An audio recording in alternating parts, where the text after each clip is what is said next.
අයිබෝන් දුවේ පුතේ පන්ති ආරම්භ කරන්නයි සූදානම් වෙන්නේ.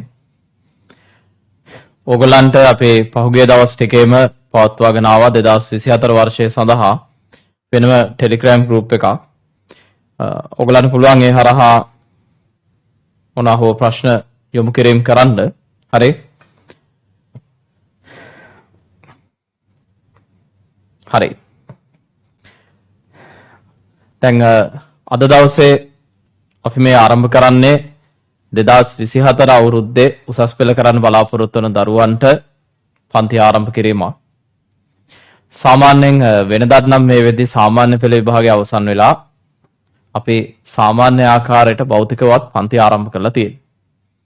නමුත් පහුගිය කාලේ තිබ්බ ගැටලුත් එක්ක ඕගොල්ලන්ට සාමාන්‍ය පෙළ විභාගය පවත්වන්න නියමිත කරලා තියෙන්නේ මැයි මාසේ.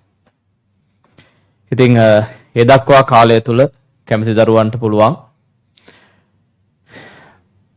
භෞතික විද්‍යා පන්තියත් එක්ක සම්බන්ධ වෙලා උසස් පෙළ වැඩ කටයුතු ආරම්භ කරන්න. මීට සමගාමීව ඔයගොල්ලන්ට ජීව විද්‍යාව සහ ගණිත පන්ති ආරම්භ වීම හෙට දවස් සිද්ධ වෙනවා. ජීව විද්‍යාව ධනංජාරි දාසගෙත් සම්නිත ගණිතය රුවන් දර්ශනසගෙත් පන්ති හෙට හවස 6:30ට ඔයගොල්ලන්ට දැනුම් දීලා තියෙන ආකාරයට පන්ති ආරම්භ වීම සිද්ධ වෙනවා. එතකොට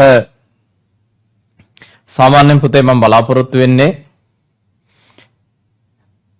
සෙනසුරාදා හවස 6:30 ඉඳන් 8:30 දක්වා පැය දෙක කාලයක් ඕගොල්ලන්ට ඉගැන්වීමේ කටයුතු සිදු කරන්න අප්‍රේල් මුල් සතිය වෙනකම්. ඊට පස්සේ අපි සාමාන්‍ය පස්සේ නැවත එතන ඉඳලා ඉදිරියට සාකච්ඡා කිරීම ආරම්භ කරමු. හරි. එතනින් ඉස්සරහට පාඩම් කරගෙන යමු සාමාන්‍ය පෙළ විභාගයෙන් පස්සේ. හරි. එහෙමනම්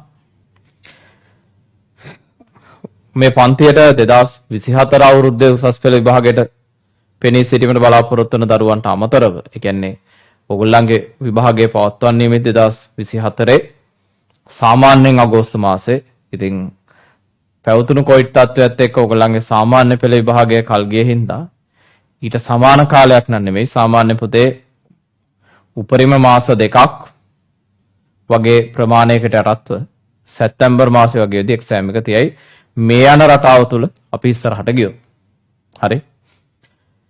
එතකොට ඔයගලන් පුතේ පන්තියට සම්බන්ධ වීම කරන්න පුළුවන්. භෞතික පන්ති අපි ආරම්භ කරනවා සාමාන්‍ය පෙළ විභාගයෙන් පස්සේ.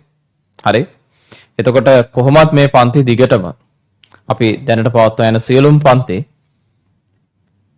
2021 අවුරුද්දේ තව සති කිහිපයකින් විභාගයට යන බලාපොරොත්තු වෙන දරුවෝ ඉන්නවා. 22 අවුරුද්දේ මේ අවුරුද්දේ මැද භාගයේ උසස් පෙළ පවත්වන්න නියමිත දරුවෝ කාණ්ඩයක් ඉන්නවා.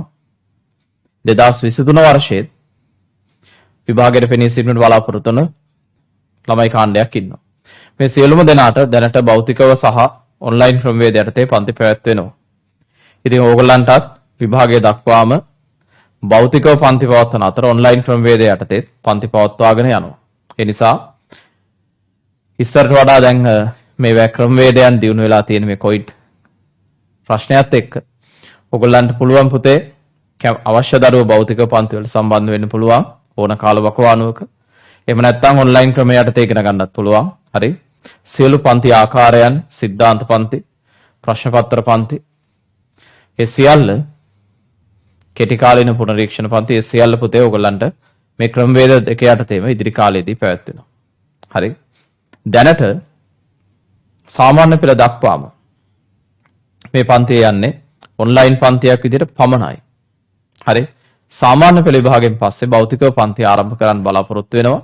ඒ පන්ති ඒ මොහොතේම සජීව විකාශය කිරීමද ඔන්ලයින් ක්‍රමවේද යටතේ සිද්ධ කරනවා. ඒ වගේම මේ පන්තියට 2024 අවුරුද්දේ උසස් පෙළ විභාගයට පෙනී සිටීමට බලාපොරොත්තු වන දරුවන්ට අමතරව ළමයි කීප දෙනෙක් මං හිතන්නේ 2023 අවුරුද්දෙත් මොකද මට කතා කරලම සම්බන්ධ වෙච්ච ළමයි ඉන්නවා 23 අවුරුද්දෙත් ළමයි කීප දෙනෙක් සම්බන්ධ වෙලා තියෙනවා. ඒ කියන්නේ 23 අවුරුද්දේ දැන්ට ඒ දරුවන්ට අවුරුද්දක් ඉගෙනීමේ කටයුතු කරලා තියෙනවා. නමුත් පැවතුණු කොවිඩ් තත්ත්වයට එක්ක ඒ කටයුතු හරියට කරගන්න බැරුව ගිය දරුවෝ මගහැරුණු දරුවෝ මේ පන්තියට සම්බන්ධ වෙලා තියෙනවා. හරි. පුතේ 2024 අවුරුද්දේ විභාගයට පෙනී සිටීමට බලාපොරොත්තු වන දරුවන්ට ක්‍රියාත්මක වෙන්නේ 2017 හඳුන්වා දුන්න 2019 ඉඳන් ක්‍රියාත්මක වන නව විෂය නිර්දේශය. දැනට ඒ විෂය නිර්දේශය යටතේ වසර දෙකක් විභාගය පවත්වලා තියෙනවා. ඒතර ඕගොල්ලන්ටත් ඒ විෂය නිර්දේශයම තමයි ක්‍රියාත්මක වෙන්නේ. ඒ වගේම සාමාන්‍යයෙන් භෞතික විද්‍යා විෂය නිර්දේශය ගත්තාම මොකද ඔයගොල්ලෝ උසස් පෙළ විභාගයට හදාරන්න බලාපොරොත්තු වෙන්නේ මෙඩිසින් යන්න බලාපොරොත්තු වෙන ජීව විද්‍යාව නම් ඔයගොල්ලෝ ෆිසික්ස්, කෙමිස්ට්‍රි, බයොලොජි කියන සබ්ජෙක්ට් තුන කරන්න ඕනේ. ඉංජිනේරින් යන්න බලාපොරොත්තු වෙන ප්‍රධාන ඉලක්කය ඉංජිනේරින් කරගෙන ඕන තරම් විෂය පතයන් තියෙනවා. ගණිත විෂය හදාරන දරුවන් සංයුක්ත ගණිතය, භෞතික විද්‍යාව හා රසායන විද්‍යාව මේ විෂය ධාරා යටතේ තෝරාගත යුතුයි. විෂය පතයන් යටතේ තෝරා ගැනීම සිද්ධ කරන්න ඕනේ. ඒ අනුව ජීව විද්‍යාව හැදෑරුවත් ගණිතය හැදෑරුවත් ඔබට අනිවාර්ය විෂයක් භෞතික විද්‍යාව. ඊට අමතරව යම් දරුවෝ පිරිසක් ඇති ICT විෂය හදාරන්න බලාපොරොත්තු වෙන තොරතුරු තාක්ෂණ විෂය, රසායන විද්‍යාව වෙනුවට තොරතුරු තාක්ෂණ විෂය හදාරන්න බලාපොරොත්තු වෙන ඒ දරුවෙක් සංයුක්ත ගණිතයේ භෞතික විද්‍යාව සහ තොරතුරු තාක්ෂණ විෂය හැදෑරීමේ හැකියාවක් තියෙනවා. හරි. එහෙමනම් දැන් අපි අපේ ඉගෙනීමේ කටයුතු වලට යමු පුතේ. මොකද මම ඔයගලන්ට ඇත්තටම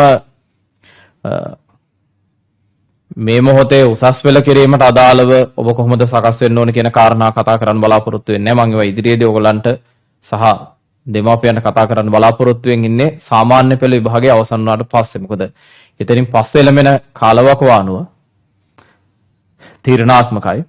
දැන් මෙතන ඇත්තටම වෙලා තියෙන්නේ ළමයි පිරිසක් ඉන්නවා මේ වෙද්දී සාමාන්‍ය පෙළ වැඩ කටයුතු අවසන් කරගෙන ප්‍රශ්න පත්‍ර පමණක් සිද්ධ කරන්න ඕන සීමාවට ආපු.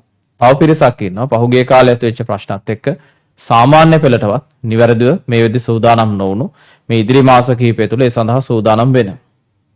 එතකොට ඔය දෙපාර්ශ්වයම සලකලා තමයි පුතේ අපි මේ පන්තිය ආරම්භ කරලා තියෙන්නේ. දැනට වැඩ කටයුතු ඉවර කරගෙන මේ පන්තියට මේ සම්බන්ධ වෙන බහුතරයේ ජාතිය ළමයි සාමාන්‍ය පෙළ සඳහා ප්‍රශ්න පත්‍ර සඳහා පිළිතුරු ලියමින් හරි වැඩ කරගෙන යන ළමයින්ට මේ පන්තියත් එක්ක යන්න පුළුවන්. හරි. මේ වෙද්දි මේ පන්තියට සම්බන්ධ නොවන සයන්ස් ගන්න බලාපොරොත්තු වෙන තව ළමයි පිරිසක් ඉන්නවා. හරි. ඒ දරුවන්ට විභාගයෙන් පස්සේ මම වෙනම කතා කරන්නම් මොකද කරන්න ඕන කියන කාරණාවට අදාළව. හරි. පුතේ විෂය නිර්දේශය යටතේ ඕගලන්ට ඉගෙන ගන්න තියෙන පළවෙනි ඒකකය වෙන්නේ මිනුම් ඒකක සහ මාන කියන පාඩම.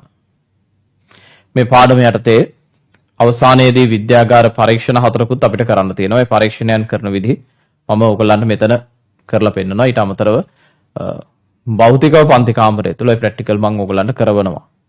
පහුගිය අවුරුදු එකමාරක වගේ අපිට භෞතික පරීක්ෂණ කරන්න බැරුව ගියා. ඒකට හේතු උනේ කොවිඩ් ප්‍රශ්නෙත් එක්ක ආපු ගැටලු. හරි.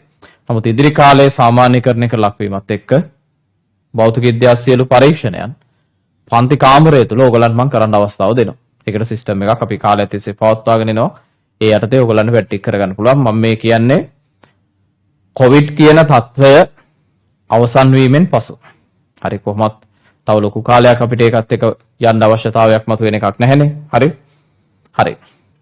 අද දවසේ අපි ආරම්භ කරමු පුතේ පළවෙනි ඒකකය මිනුම් ඒකක සහ මාන කියන පාඩම. හරි. ඒකේ මුල්ම කොටස වෙන්නේ මිනුම් සහ ඒකක. දැන් මේ පාඩමට අදාළව මම ආයතන වෙත ලබා දුන්නා මෙන්න මේ නිබන්ධනය. හරි. පන්ති වලට සම්බන්ධ වෙන්න බලාපොරොත්තු වෙන දරුවන්ට මේ නිබන්ධනය ගන්න පුළුවන් ආයතන වලින් අද දවසේ වැඩ කටයුතු කරගෙන යන්න කිසිම බාධාවක් කරන්නේ නැහැ නිබන්ධනය නැතිවීම. හරි. ඔයගලන්ට මම සටහන ලියවලා අවශ්‍ය අභ්‍යාස ලබා දෙමින් උගන්වගෙන යනවා. හරි. හරි. එහෙනම් අපි අද දවසේ වැඩ කටයුතු ආරම්භ කරමු. හරි. කුමන හෝ සම්බන්ධ වීම වලට අදාළ ගැටලු තියෙනවද කියන කාරණාව සම්බන්ධව මට විනාඩියක් දෙන්න පොඩ්ඩක් චෙක් කරගන්න. හරි. විනාඩියක් කාලයක් දෙන්න පාඩම ආරම්භ කරන්න කලින්. හරි. ලියන්න මාතෘකාව ඕගොල්ලෝ මිනුම්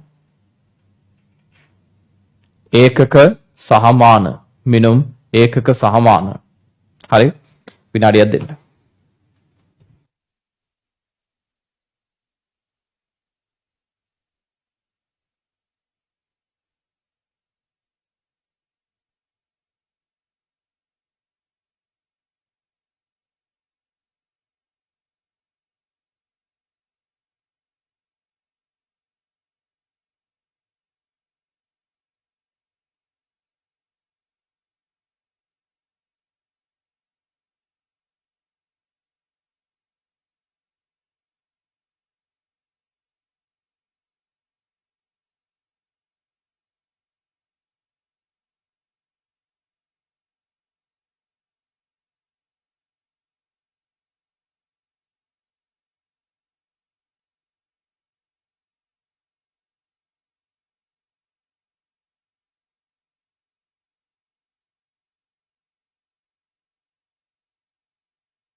හරි පුතේ. දැන් අහගන්න මේ පන්තියට සම්බන්ධ වෙන මුල කොටස් මගහැරුණු 2023 දරුවන්ට නිබන්ධන ඔයගොල්ලෝ දැන් පන්ති එනවනේ අද දවසෙත් පන්ති ආවනේ ඔයගොල්ලෝ. හරි. නුගේගොඩ දරුවෝ හෙට දවසේ එනවා. අද ගම්පහ ළමයි ආවා. හරි. ගාල්ලේ පන්තියේ ළමයි සවුන්දට එනවා. විශේෂයෙන්ම ඉදිරියේදී භෞතිකව පන්ති පවත්වන්න බලාපොරොත්තු වෙන 2024 අවුරුද්දේ දරුවන්ට ගම්පහ සුසිපන් ආයතනයේ නුගේගොඩ සේඩින් පෙන් ආයතනයේ ඒකම ගාල්ල සයන්ස් සෙන්ටර් ආයතනයේ හරි තමයි පන්ති පවත්වන්නේ භෞතිකව. හරි. ඔන්ලයින් ක්‍රමය යටතේ ඕනම දරුවෙකුට සම්බන්ධ වීමේ හැකියාවක් තියෙනවා. ඉතින් 23 කවුරු හරි ළමෙක් ඉන්නවා නම් ඕගොල්ලන්ට මේ නිබන්ධනය හරි අදාළ ආයතන වලින් ලබා ගන්න. හරි. ඒකට මම අවශ්‍ය තත්ත්වයන් ටික හදලා තියන්න. හරි. ඕගොල්ලෝ පන්ති එන හින්දා පන්ති ආවට පස්සේ ඒගොල්ලන්ගේ අවශ්‍යතාවය කියලා නිබන්ධනය ගන්න. හරි. පුතේ අපි මුලින්ම අවධානය යොමු කරන්න හදන්නේ මිනුමක් කියන්නේ මොන වගේ දෙයක්ද කියන එක සම්බන්ධව. හරි. මිනුමක් කියන්නේ මොන වගේ දෙයක්ද? පුතේ මිනුමක් කියලා කියන්නේ ඇත්තටම මොන වගේ දෙයක්ද? නිකන් ඔයගොල්ලෝ කල්පනා කරලා බලන්න. මිනුමක් කියන්නේ මොන වගේ දෙයක්ද කියලා. එදිනදා ජීවිතේ ඔයගොල්ලෝ මේ වචනේ අහනවා. පුතේ මිනුමක් කියලා කියන්නේ කිසියම් ආකාරයක මැනීමකට. මිනුමක් කියන්නේ කිසියම් ආකාරයක මැනීමක්. අපි විවිධ මැනීම් සිද්ධ කරනවා. අපි එදිනදා ජීවිතේ විවිධ ආකාරයේ මැනීම් සිද්ධ කරනවා. මිනිස්සු සාමාන්‍ය ජීවිතේ ආර්ථික වශයෙන් මැනීම් සිද්ධ කරනවා. ආගමික වශයෙන් මැනීම් සිද්ධ කරනවා. සංස්කෘතිමය මැනීම් සිද්ධ කරනවා. දේශපාලනික මැනීම් තියෙනවා. ඒ වගේම අපිට වැදගත් වන භෞතික මැනීම් තියෙනවා. මැනුම් අතරින් මෙතෙන්දී අපි අවධානය යොමු කරන්නේ භෞතික මැනුම් පිළිබඳවයි. භෞතික මැනුම් වලට අපි කියනවා භෞතික මිනුම් කියලා. ඔය භෞතික මිනුම් වලට පුතේ අපි තව පදයක් හඳුන්වා දෙනවා භෞතික රාශි කියලා. physical quantities භෞතික රාශි. ඒ අනුව අපි මුලින්ම බලමු භෞතික මිනුමක් නැත්නම් භෞතික රාශියක් කියන්නේ මොන වගේ දෙයක්ද කියලා. මොකද ඔබේ විෂය නිර්දේශයේ මේ පළවෙනි ඒකකයෙන් පෙන්눔 කරන්නේ ඕගලන්ට අවශ්‍ය කරන පදනම. හරි. සමස්ත විෂය නිර්දේශයේම ඉගෙනගෙන යන්න අවශ්‍ය කරන පදනමක් තමයි පුතේ මේ පළවෙනි පාඩමෙන් ඕගලන්ට උගන්වන්නේ. හරි.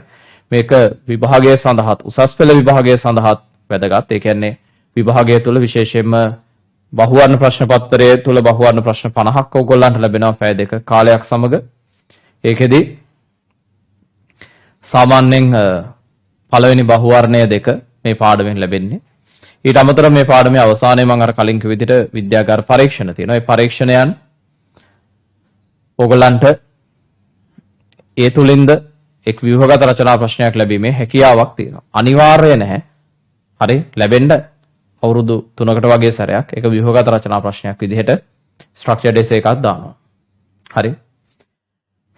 අපි බලමු භෞතික මිනුමක් කියන්නේ මොන වගේ දෙයක්ද? මොකද මිනුමක් කියන්නේ පුතේ කිසියම් ආකාරයක මැනීමක්. මිනිස්සු එදිනදා ජීවිතේ ගොඩාක් දේවල් මයින්නවා. හැබැයි අපි අවධානය යොමු කරන්නේ භෞතික මැනීම් පිළිබඳව. භෞතික මැනීමක් අපි හඳුන්වනවා භෞතික මිනුමක් නැත්නම් භෞතික රාශියක් කියලා. භෞතික මැනීමක් කියලා කියන්නේ පුතේ අපි ගත්තොත් භෞතික පද්ධතියක්. හරි. මේ අවකාශයේ ඉඩක් ගන්න මේ අවකාශයේ යම්කිසි ආකාරයක සීමාවක් අයත් කරගන්න අයට අපි කියනවා භෞතික පද්ධති කියලා. දැන් මේ මොහොතේ ඕගොල්ලෝ ඉන්න තැන තියෙන අවට තියෙන සියලු දේ භෞතික පද්ධති. ඔබද එක්තරා විදිහක භෞතික පද්ධතියක් මේ අවකාශය ඉඩක් ගන්න. හරි. ඔබේ ඇස් දෙකට මේ වෙලාවේ පේන සෑම ද්‍රව්‍යයක්ම අයිති වෙන්නේ භෞතික පද්ධතීන් වලට. මේ භෞතික පද්ධති වල අපිට විවිධ මැනීම් සිද්ධ කරන්න පුළුවන්. මම මේ පෙන්නන්නේ ඔයගලන්ට ඝන කාභයක්. හරි. මේ ඝන කාභය ගත්තාම අපිට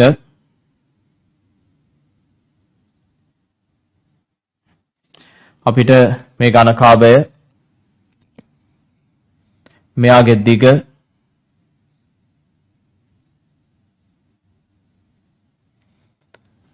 ගත්තොත් මේක එක්තරා විදිහක භෞතික මිනුමක්. මේක පුතේ එක්තරා විදිහක භෞතික මිනුමක්. හරි. ඉතින් ඔබට යම්කිසි භෞතික පද්ධතියක ඍජුව හෝ වක්‍රානුකූලව මයින්න පුළුවන් දේවල් වලට තමයි අපි භෞතික මිනුම් කියලා කියන්නේ. භෞතික රාශි කියලා කියන්නේ. දැන් මේ ඝනකාභය අපි ගත්තොත් මේකේ දිග ඔබට ඍජුව මැන්න හැකියි. පළල ඍජුව මයින්න පුළුවන්. හරි. ඒකම උස ඍජුව මැන්න හැකියි. ස්කන්ධය ඍජුව මයින්න පුළුවන්. ඉතින් දිග පළල උස වයින්නවා කියන්නේ ඔබට ඔන්නම් ඝනකාභයේ එක් එක් පෘෂ්ඨවල ක්ෂේත්‍රඵලය වෙන වචනයකින් කියනවා නම් වර්ගඵලය ගණනය කරගන්න පුළුවන්. හරි. දැනට වර්ගඵලයයි ක්ෂේත්‍රඵලය අතර ලොකු වෙනසක් ඉගෙන ගන්න අවශ්‍ය නැහැ. හරි. මම හිතන්නේ සාමාන්‍ය පෙළ කාලේ දැන් ඕගොල්ලෝ සියලු දෙනා වර්ගඵලය කියන භෞතික පදේ දන්නවා. ඒ අදහසම තමයි ක්ෂේත්‍රඵලය කියලා කියන්නේ. ඔයගලන්ට දිග පළල ගුණ කිරීමෙන් මෙන්න මේ පෘෂ්ඨයේ ක්ෂේත්‍රඵලය හොයාගන්න පුළුවන්. දිග පළල උස ගුණ කිරීමෙන් පරිමාව හොයාගන්න පුළුවන්. ඒකම ස්කන්ධයේ පරිමාවෙන් බෙදලා ඝනත්වය හොයන්න පුළුවන්. ඔය විදිහට ඔබට යම් කිසි භෞතික පද්ධතියක ඍජුව හෝ වක්‍රානුකූලව මයින්න පුළුවන් භෞතික මිනුම් වලට අපි කියනවා භෞතික රාශි කියලා. ඉතින් පුතේ ඔයගොල්ලෝ චූටි කාලේ ඉඳන්ම අද වෙනකම් භෞතික රාශි ගණනාවක් ඉගෙනගෙනත් තියෙනවා. ඉදිරි කාලේ ඔයගොල්ලෝ තවත් භෞතික රාශි, නව භෞතික රාශි ගණනාවක් ඉගෙන ගන්නත් නියමිතයි. හරි. ඉතින් මේ සියල්ලම මේ භෞතික පද්ධතිවල අපේ ඍජුව හෝ වක්‍රානුකූලව මයින මිනුම්. ඍජුව හෝ වක්‍රානුකූලව මයින මිනුම්. දැන් අපි ගමු තව භෞතික සංසිද්ධියක්. දැන් මම මේ එකක් අරගෙන තමයි පැහැදිලි කළේ ඝනකාභයක්. හරි. අවකාශයේ ඉඩක් ගන්න ඝනකාභයක් ගත්තොත් ඒක භෞතික පද්ධතියක්. ඔබට ඒකේ දිග පළල උස ස්කන්ධය ඕනනම් උෂ්ණත්වය වගේ ඍජුව මැන්න හැකියි. ඒ වගේම ඔබට පුළුවන් මෙහි වර්ගඵලය ඒකම පරිමාව ඝනත්වය වගේ භෞතික පදයන් වක්‍රානුකූලවමයිද. හරි. අපි තව භෞතික සිද්ධියක් ගත්තොත් මනුස්සේ දුවගෙන යනවා. හරි. මේක එක්තරා විදිහක භෞතික සංසිද්ධියක්. පුද්ගලයෙක් මෙහෙම දුවගෙන යනවා. පුද්ගලයෙක් මෙහෙම දුවගෙන යද්දී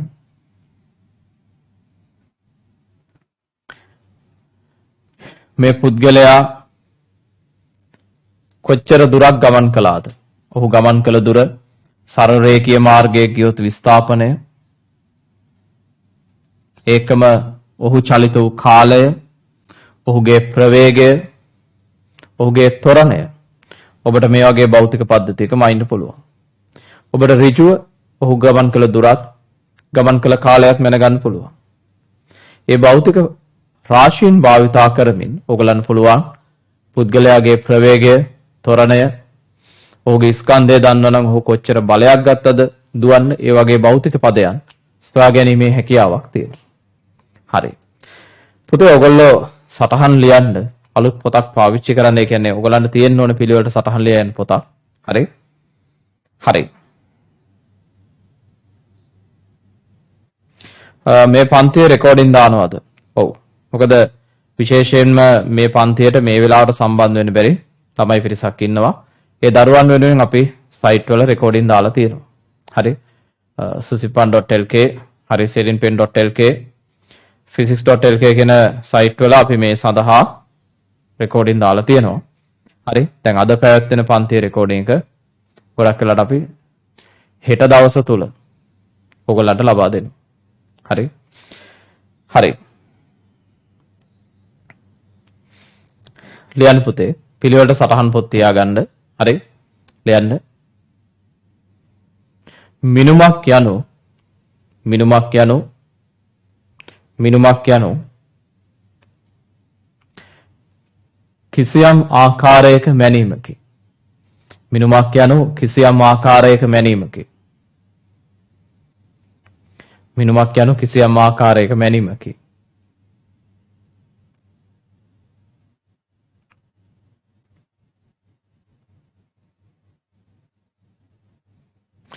අප විසින් එදිනෙදා ජීවිතයේදී අප විසින් එදිනෙදා ජීවිතයේදී අප විසින් එදිනෙදා ජීවිතයේදී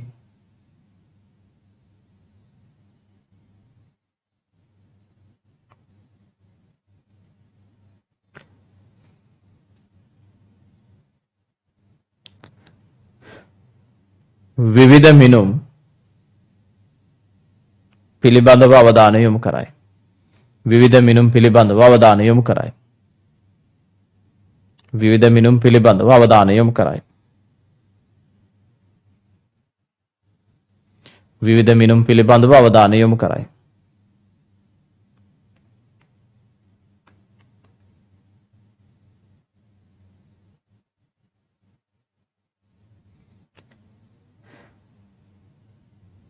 ඒ සඳහා උදාහරණ ලෙස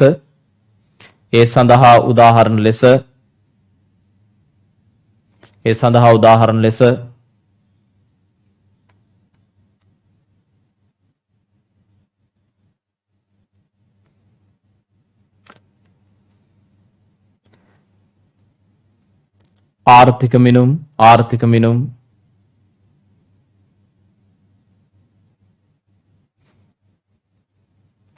ආගමික මිනුම් ආර්ථික මිනුම් ආගමික මිනුම්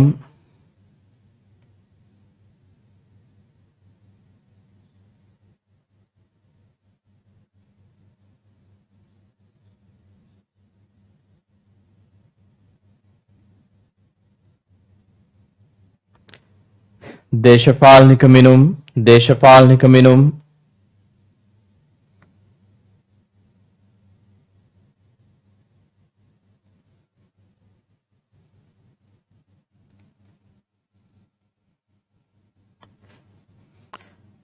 භෞතික මිනුම් දැක්විය හැකිය. භෞතික මිනුම් දැක්විය හැකිය.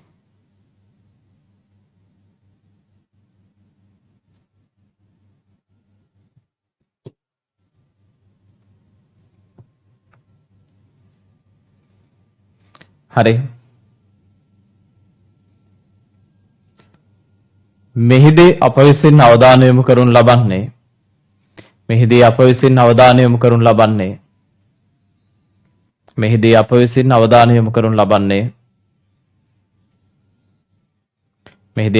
අවධානය යොමු කරනු ලබන්නේ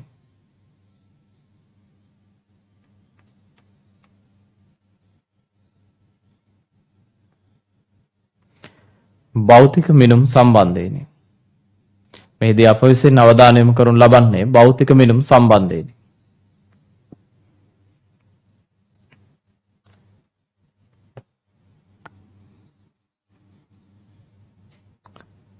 අලුත් රූලක ලියන්න.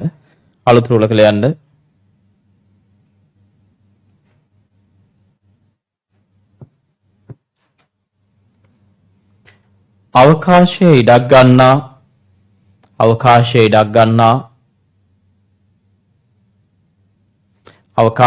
ගන්නා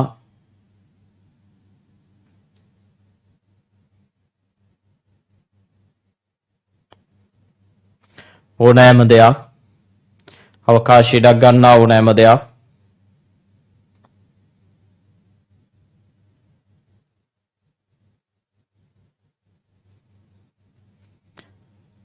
භෞතික පද්ධතියක් ලෙස හඳුන්වන අතර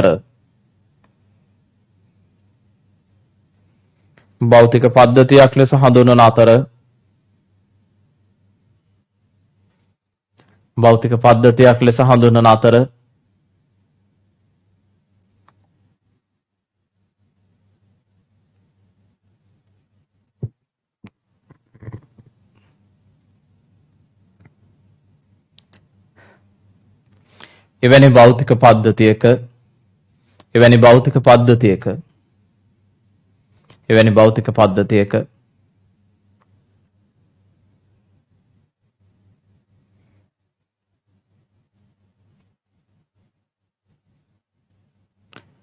ඍජුව හෝ වක්‍රානුකූලව මැනිය හැකි මිනුම්. ඍජුව හෝ වක්‍රානුකූලව මැනිය හැකි මිනුම්.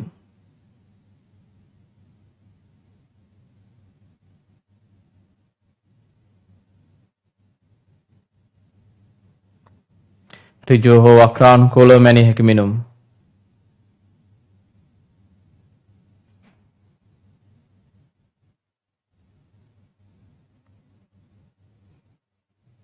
භෞතික මිනුම් හෙවත් භෞතික මිනුම් හෙවත්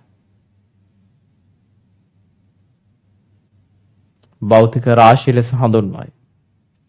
භෞතික මිනුම් හෙවත් භෞතික රාශිය ලෙස හඳුන්වයි. භෞතික මිනුම් හෙවත් භෞතික රාශිය ලෙස හඳුන්වයි.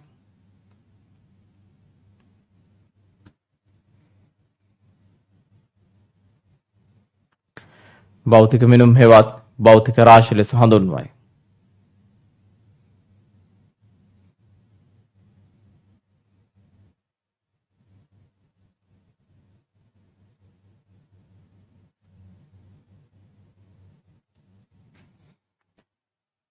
අලුත් රෝලකල යන්න.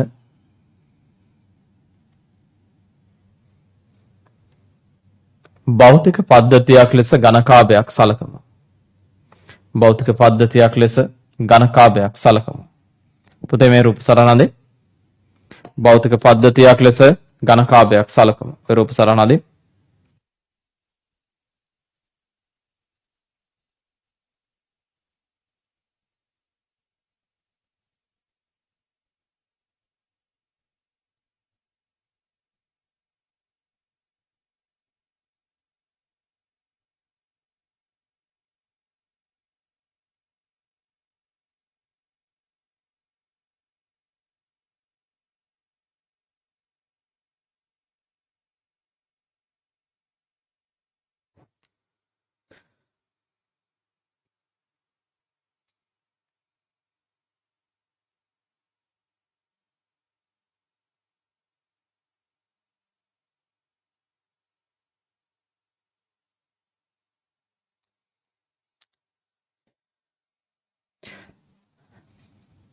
පුතේ මේ නිබන්ධනයන්ට අදාළ ඉංග්‍රීසි මීඩියම් ටියුටර්ස් ලබා දීම කරනවා. මම ගොඩක් වෙලාවට ඒවා සයිට් වලට දානවා. හරි. ඒකම අහලා තියෙනවා මේ O level විභාගයෙන් පස්සේ මේ කොටස් නැවත මුලින් ඉඳන් උගන්වනවාද කියලා. දැන් මෙහෙමයි පුතේ සාමාන්‍ය මේක වෙන්නේ. ඔයගොල්ලෝ ඇත්තටම මේ වෙදි කාණ්ඩ දෙකක ඉන්නේ. එක කාණ්ඩයක් සාමාන්‍ය පෙළ විභාගයට අවශ්‍ය බොහෝ දේ අංක සම්පූර්ණ කරගෙන 90ක් 95ක් වැඩ අවසන් කරගත්ත ළමයි කාණ්ඩයක් ඉන්නවා. ඒ කාණ්ඩයට විභාගයේ කල්යන එක ගැටලුවක්. තව කාණ්ඩයක් මම අර කලින් කියපු විදිහට ඉන්නවා මේවා සම්පූර්ණ කර නොගත්ත. හරි? මේවා සම්පූර්ණ කර නොගත්ත කාණ්ඩෙකුත් ඉන්නවා. දැන් මේකෙදී අපි කරන්න බලාපොරොත්තු වෙන්නේ මොකද මේක සාමාන්‍ය තත්වයක් නෙමෙයි. හරි වෙනස් තත්වයක්. ඉතින් අපි කරන්න පුතේ ඔයගොල්ලෝ කණ්ඩායමත් එක්ක මේ විදිහට ගිහිල්ලා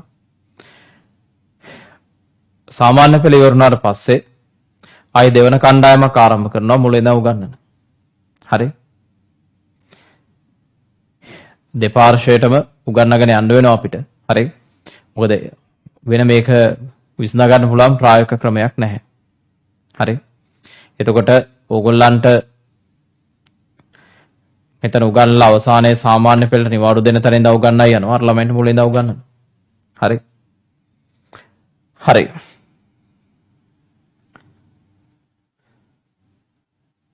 දෙදස් 23 අවුරුද්දෙත් ඔහොම ළමයි කාණ්ඩයක් හිටියා මුලදී. ඒගොල්ලන්ගේ එක්සෑම් මාර්තු තිබ්බේ. හරි. මීට කලින් එක අවස්ථාවක සාමාන්‍ය පෙළ විභාගයේ තිබිලා විෂය ධාරාවන් දෙකක් කැන්සල් කරලා ආයෙ තිබ්බා. ඒ අතර කාලෙන අපි පන්ති කරගෙන ගියා දිගටම ප්‍රශ්නයක් තිබෙන්නේ නැහැ. අපි විභාගයට සැද දෙකක් තියලා නැවත නිවාඩු දීලා ආයෙ පටන් ගත්තා. නමුත් ඇත්තට මේ පවතින ස්වභාවය සාමාන්‍ය ස්වභාවයට වඩා වෙනස්. හරි? හරි. ලියන්න යටින්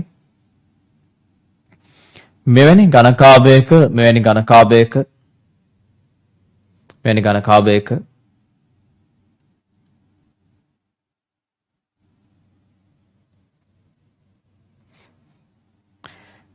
දිග පළල උස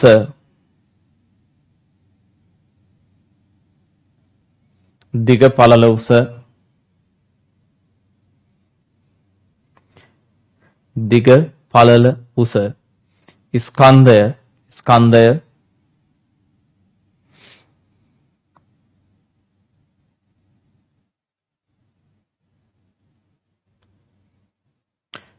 උෂ්ණත්වය උෂ්ණත්වය වැනි භෞතික රාශීන් ඍජුව මැනිය හැකි අතර වැනි භෞතික රාශීන් ඍජුව මැනිය හැකි අතර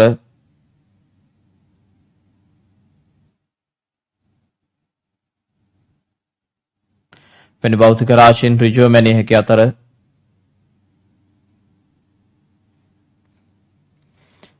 වර්ගඵලය surface area කියන එක වර්ගඵලය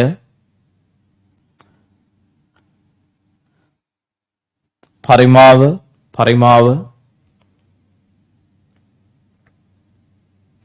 ඝනත්වය වැනි භෞතික රාශීන් ඝනත්වය වැනි භෞතික රාශීන්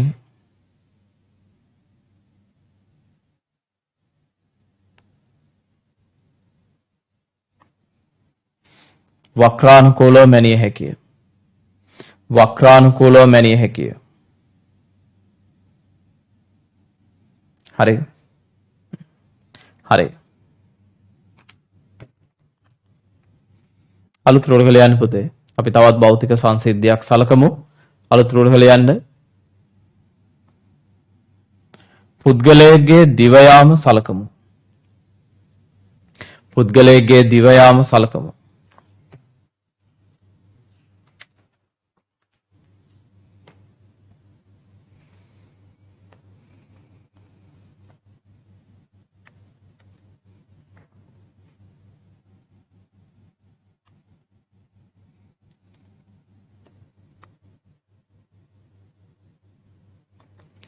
ඔය 2023 පන්තියෙන් සම්බන්ධ වෙලා ඉන්න ළමයි කීප දෙනාට ඔයගලන්ට ලබා දීලා තියෙන නිබන්ධනයන් භාවිතා කරන්න පුළුවන් පුතේ මේ වෙලාවේ. හරි. එකම දුර පළාත් දරුවන්ට නිබන්ධන කුරිය කරනවා. අපි දැන්ටත් ඒවා කරනවා. හරි. අපේ පන්තියත් එක්ක පුතේ මේ වෙද්දී ඔය කොවිඩ් ප්‍රශ්නෙත් එක්ක බොහෝ දිස්ත්‍රික්කවල දරුවෝ සම්බන්ධ වෙලා ඉන්නවා. හරි. ඒ ළමයින්ට අපි අදටත් ටියුට් කුරිය කරනවා. හරි. ඒ ආයතන සයිට් වලට ගියාම ඔයගලන්ට අවශ්‍ය පහසුකම් ටික ගන්න පුළුවන්. හරි. ළඟ පළාත් වල ඉන්න ළමයි ඇවිල්ලා ආයතනෙන් නිබන්ධන ගෙනියන්න දුර පළාත් ළමයින්ට කුරිය කරනවා. හරි. හරි.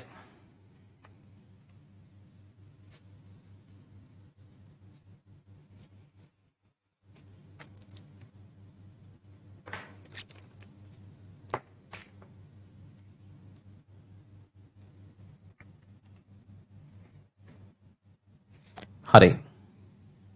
ලියන්න පුතේ.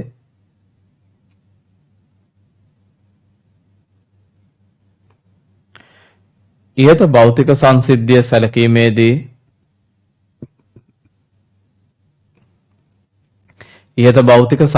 සැලකීමේදී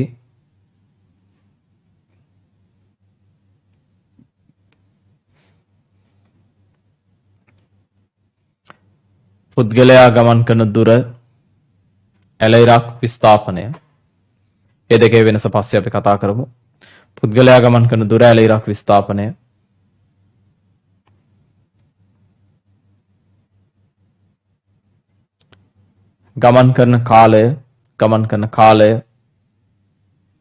ගමන් කරන කාලය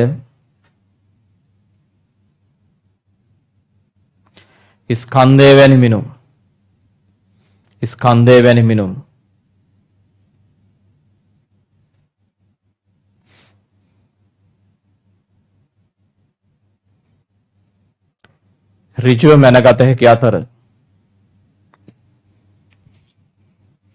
ඍජුව මැනගත හැකි අතර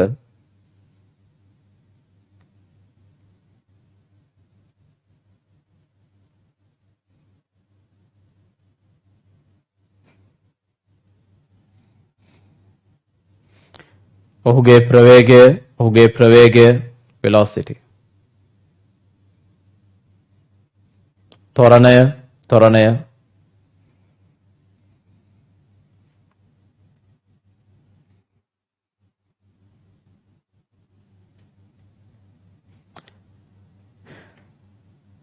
දිවීමට භාවිතා කළ බලය වැනි මිනුම්, දිවීමට භාවිතා කළ බලය වැනි මිනුම්,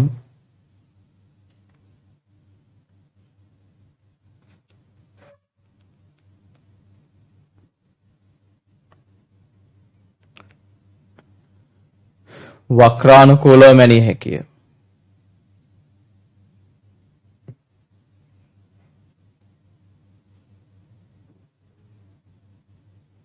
වක්‍රානුකූලව මැනිය හැකිය.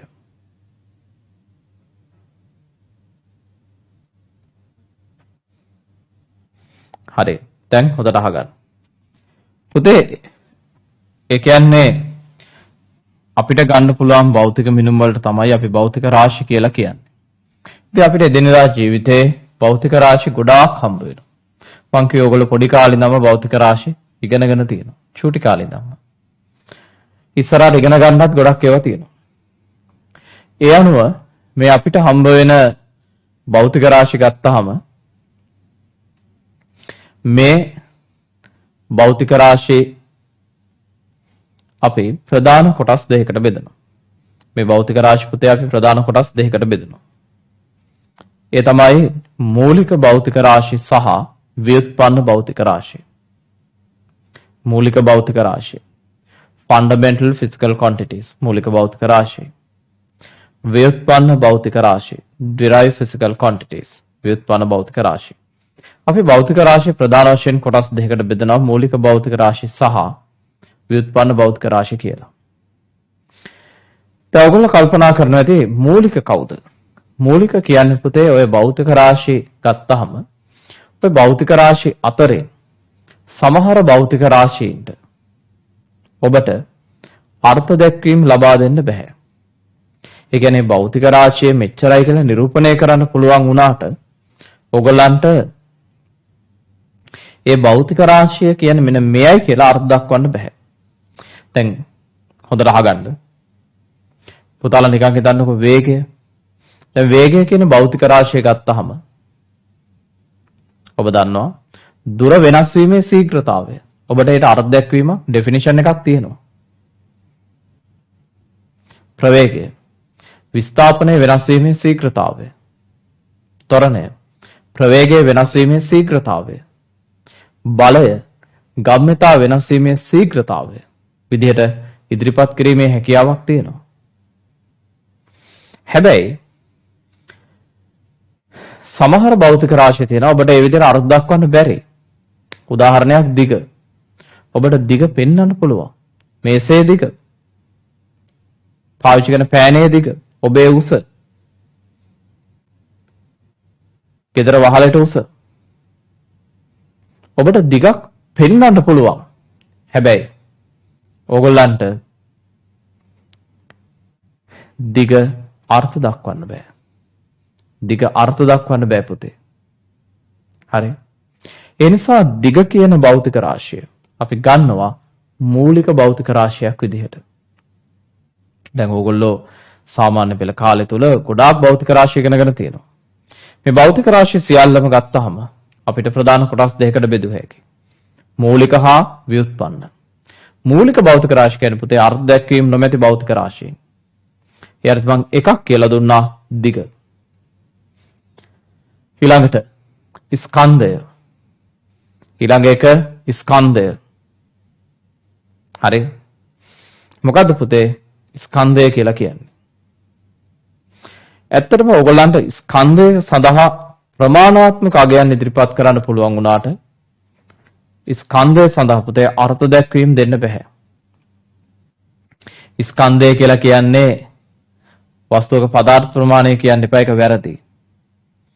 වස්තුවක පදාර්ථ ප්‍රමාණය කියන්නේ වෙනම සාධකයක්. හරි. ස්කන්ධය කියන භෞතික රාශියද මූලික භෞතික රාශියක් වෙනවා.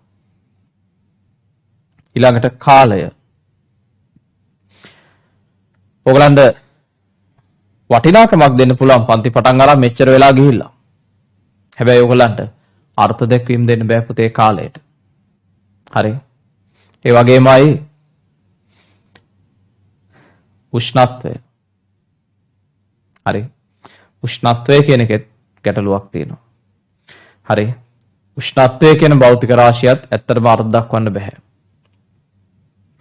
ඕකට පුතේ කියන හරිම නම නම් ඕගොල්ලෝ ටිකක් සාමාන්‍ය පෙළ කාලේ අහලා නැහැ. උෂ්ණත්වයට කියන හරිම නම තාපගතික උෂ්ණත්වය. thermodynamic temperature. thermodynamic temperature. තාපගතික උෂ්ණත්වය. ඒ සඳහාත් අර්ථ දැක්වීම නැහැ. ඊළඟට විද්‍යුත් ධාරාව. විද්‍යුත් ධාරාව. හරි. සාමාන්‍ය පෙළ කාලෙත් ඉගෙනගෙන තියෙනවා දැන් ඕගොල්ලෝ විද්‍යුත් ධාරාව කියන එක.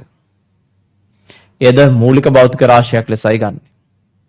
ඒ අනුව දිග length ස්කන්ධය mass කාලය time තාපගතික උෂ්ණත්වය thermodynamic temperature විද්‍යුත් ධාරාව මේවා තමයි පුතේ මූලික භෞතික රාශි වෙන්නේ.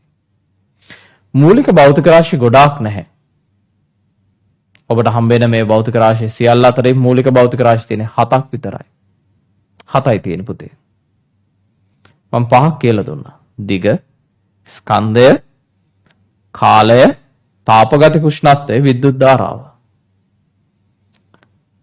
ඊට අමතරව තියෙනවා ඔයගොල්ලෝ අහලා නැති රාශි දෙකක්. දීප්ත තීව්‍රතාවය, luminous intensity, දීප්ත තීව්‍රතාවය. ඔබ අවට තියෙන බල්බයක් දැස බලන්න.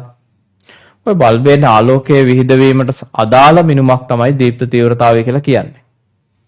ඒද මූලික භෞතික රාශියක් වෙනවා. ඒ වගේම ද්‍රව්‍ය ප්‍රමාණය, amount of substance, ද්‍රව්‍ය ප්‍රමාණය සමහරු මේකට පදාර්ථ ප්‍රමාණය කියලාත් කියනවා. හරි. මෙන්න පුතේ මූලික භෞතික රාශි 7.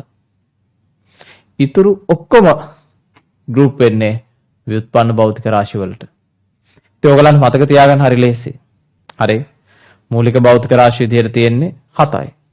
කවුද? කියන්න බලන්න. දිග, ස්කන්ධය, කාලය, තාපගතික උෂ්ණත්වය, විද්‍යුත් ධාරාව,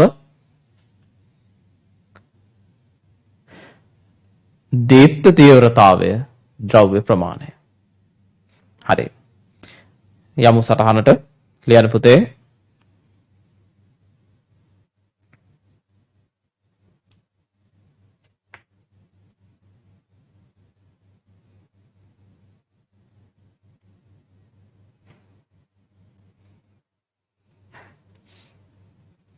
හරි. ලියන්න.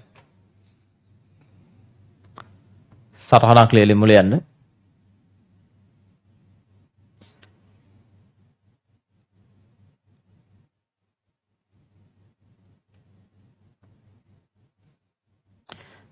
අපට හමුවන භෞතික රාශීන් අපට හමුවන භෞතික රාශීන් අපට හමුවන භෞතික රාශීන්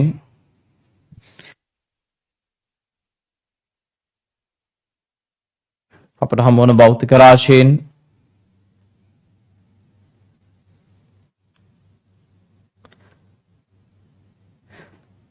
ප්‍රධාන වශයෙන් කොටස් දෙකකට බෙදා දක්වනු ලබයි.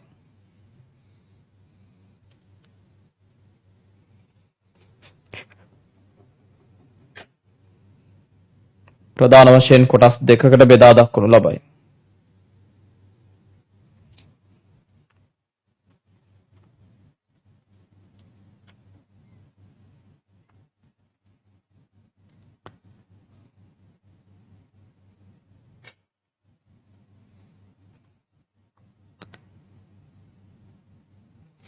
ඒවා නම්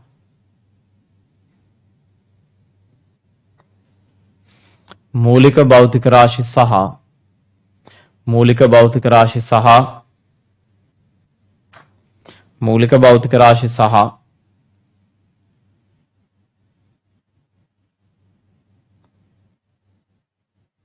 ව්‍යුත්පන්න භෞතික රාශි වේ. මූලික භෞතික රාශි සහ ව්‍යුත්පන්න භෞතික රාශි වේ. මූලික භෞතික රාශි සහ ව්‍යුත්පන්න භෞතික රාශි වේ.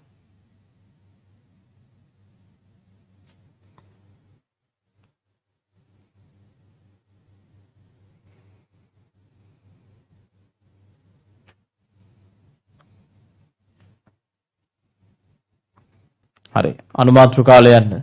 මූලික භෞතික රාශි. fundamental physical quantities. මූලික භෞතික රාශි.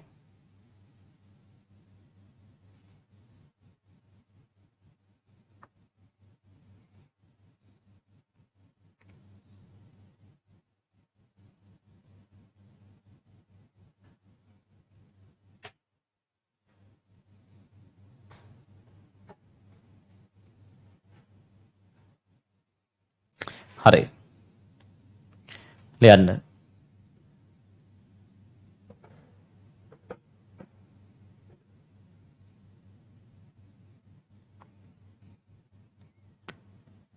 භෞතික රාශි අතරින්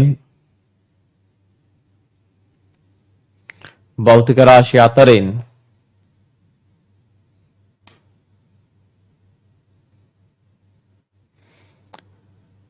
අර්ථ දැක්වීම ලබා දිය නොහැකි භෞතික රාශීන්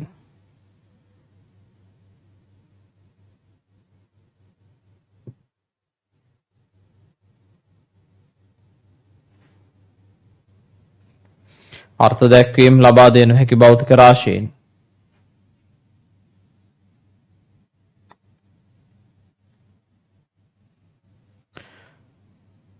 මූලික භෞතික රාශීන් ලෙස හඳුන්වයි. මූලික භෞතික රාශීන් ලෙස හඳුන්වයි. මූලික භෞතික රාශීන් ලෙස හඳුන්වයි.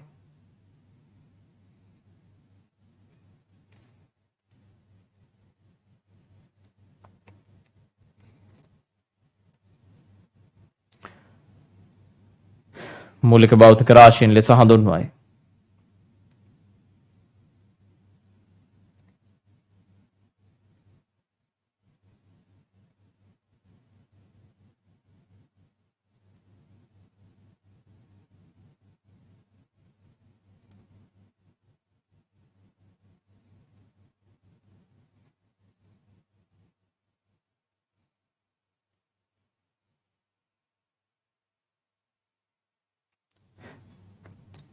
මූලික භෞතික රාශීන් 7ක් පවතී.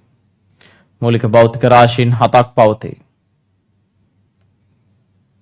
හරි. මම ඕගලන්ට උදව්වක් විදිහට මූලික භෞතික රාශීන් කියන අතරේ ඒක ස්ක්‍රීන් එකට ගන්නම් සටහනක්. හරි. අපිට පොඩ්ඩක් ස්ක්‍රීන් එකට ඒක අරන් දෙන්න. හරි. ඔයගොල්ලෝ පල්ලෙහාට ලියන්න පුතේ මූලික භෞතික රාශි 7. දිග දිග දිග ස්කන්ධය ස්කන්ධය කාලය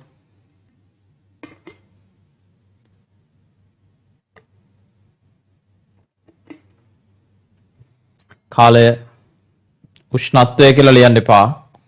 තාපගතික උෂ්ණත්වය. උතන තියෙන උෂ්ණත්වය තමයි තාපගතික උෂ්ණත්වය. thermodynamic temperature. thermodynamic temperature. තාපගතික උෂ්ණත්වය. තාපගතික උෂ්ණත්වය.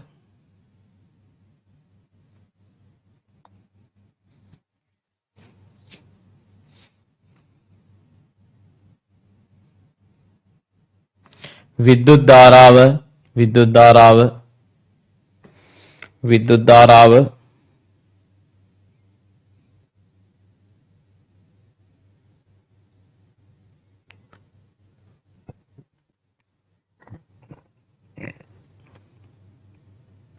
ඔයගොල්ලෝ දන්න භෞතික රාශි 5. දීප්ත තීව්‍රතාවය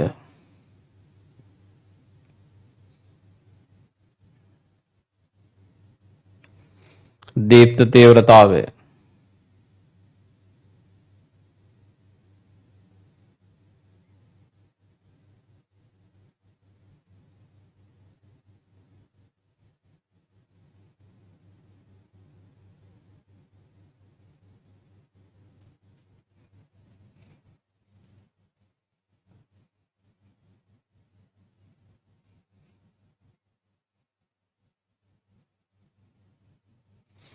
ද්‍රව්‍ය ප්‍රමාණය අයින් කරන්න.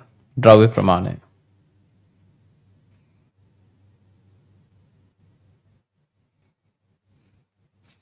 ද්‍රව්‍ය ප්‍රමාණය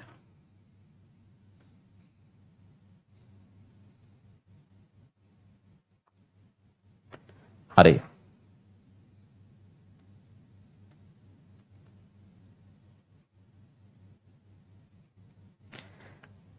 ඊළඟ යන පුතේ අනුමාත්‍රකාව ව්‍යුත්පන්න භෞතික රාශි. व्युत्पन्न भौतिक राशि derived physical quantities व्युत्पन्न भौतिक राशि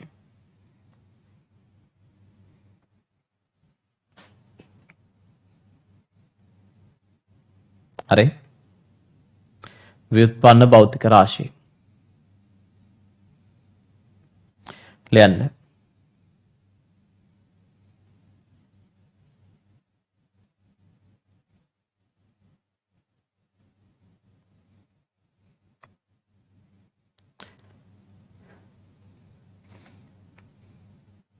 अर्थ දැක්වීම ලබා දිය හැකි භෞතික රාශීන් अर्थ දැක්වීම ලබා දිය හැකි භෞතික රාශීන් अर्थ දැක්වීම ලබා දිය හැකි භෞතික රාශීන්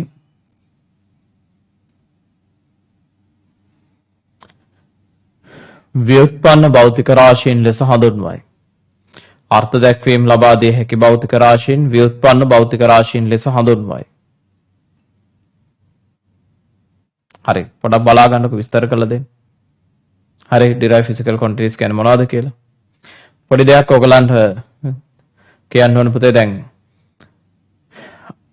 මේ පන්තිය තුල ඔයගලන් මම ඇත්තටම ගෙදර වැඩ ලබා දීමක් කරන්නේ සාමාන්‍ය පෙළ අවසන් වෙන තෙක්. හරි පන්ති කාල සීමාව තුළ ඔයගොල්ලෝ රැඳෙන්න ඒක ප්‍රමාණවත්. හරි ගෙදර වැඩ ලබා දීමක් කරන්නේ නැහැ මේ වෙලාවේ. හරි බලා ගන්න. පුතේ ව්‍යුත්පන්න භෞතික රාශිය කියන්නේ දැන් අපි ගත්තොත් වේගය. වේගය කියන්නේ දුර වෙනස් වීමේ ශීඝ්‍රතාවය. දුර බෙදීම කාලය කියන එක. හරි. වේගය දුර බෙදීම කාලය. හරි.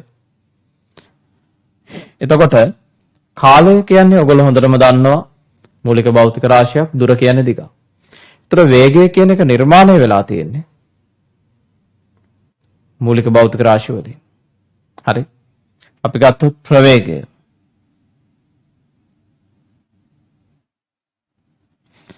පුතේ ප්‍රවේගය කියන්නේ විස්ථාපනය වෙනස් වීමේ ශීඝ්‍රතාවය.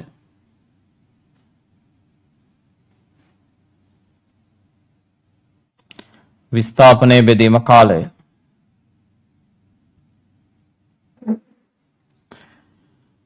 කාලය මූලික භෞතික රාශියක් විස්ථාපනය කියන්නේ දිග.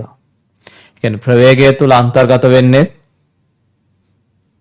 මූලික භෞතික රාශිය. කියන්නේ ව්‍යුත්පන්න භෞතික රාශිය කියලා කියන්නේ වෙන විදිහකට නම් මූලික භෞතික රාශිය දාගෙන අර්ථ දැක්විය හැකි භෞතික රාශිය. ඒ කියන්නේ ව්‍යුත්පන්න කියන කෙනා හැදිලා තියෙන පුතේ අපි අර මූලික වෙන් කරලා ගන්න අයගේ.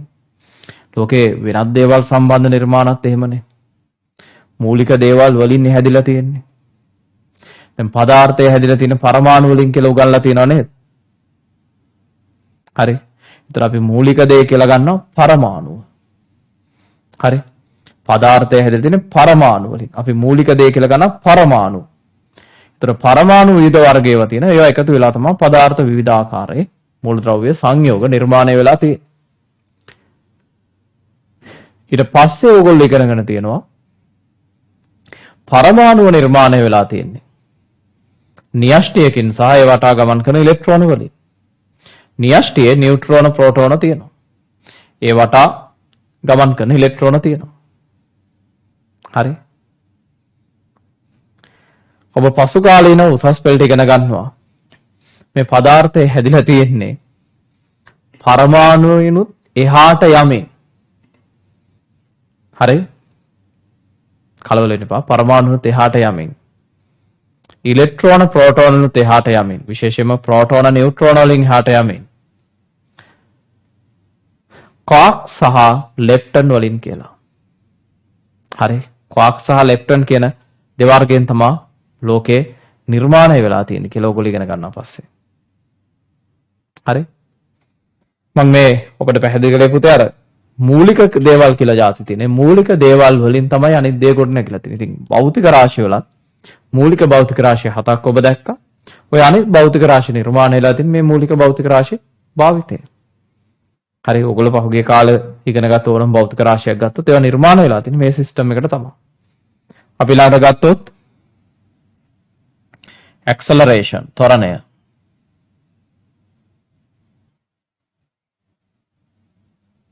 ත්වරණය කියන්නේ ප්‍රවේගය වෙනස් වීමේ ශීඝ්‍රතාවය.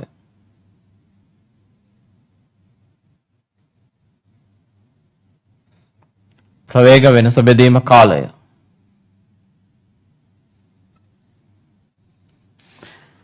දැන් කාලය මූලික භෞතික රාශියක්නේ.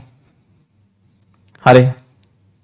ප්‍රවේග වෙනස කියන්නේ පුතේ දැන් ප්‍රවේගය හැදිලා තියෙන්නේ මූලික භෞතික රාශියනේ. ඉතින් ත්වරණය ඇතුලේ තන්ත්‍රවල බැලුවාම තියෙන්නේ කවුද? මූලික භෞතික රාශිය. බලය ෆෝස් ස්කන්ධය වැඩි කිරීම ත්වරණය.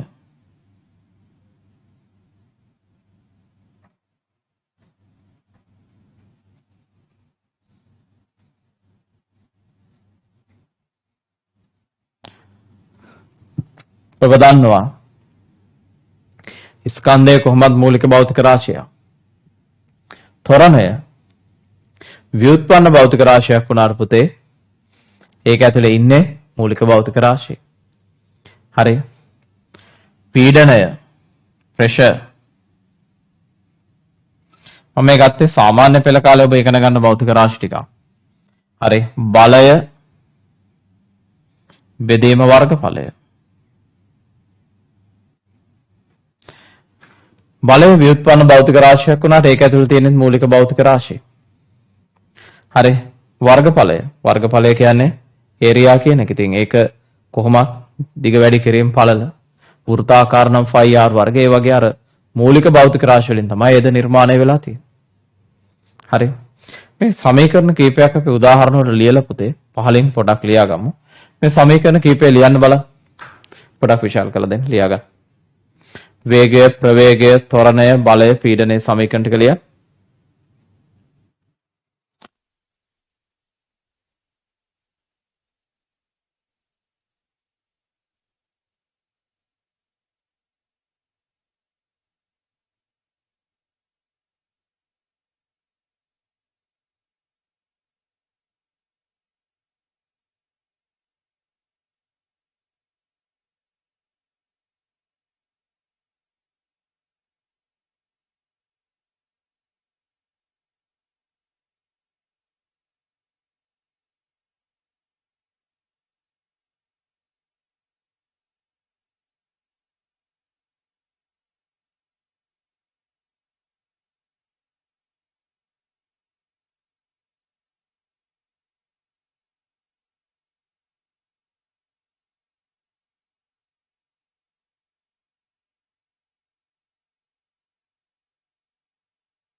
ලියන්න පුතේ සමීකරණ ටික.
හරි.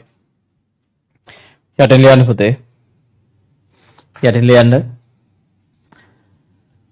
මේ අනු පෙනී යන්නේ මේ අනු පෙනී යන්නේ මේ අනු පෙනී යන්නේ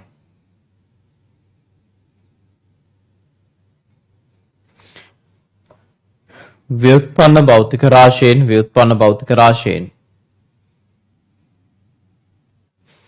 මූලික භෞතික රාශි තුලින් ගොඩනැගී ඇති ආකාරයයි. මූලික භෞතික රාශි තුලින් ගොඩනැගී ඇති බවයි.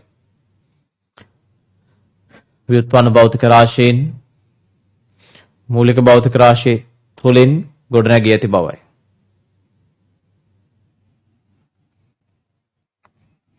මූලික භෞතික රාශි තුලින් ගොඩනැගී ඇති බවයි.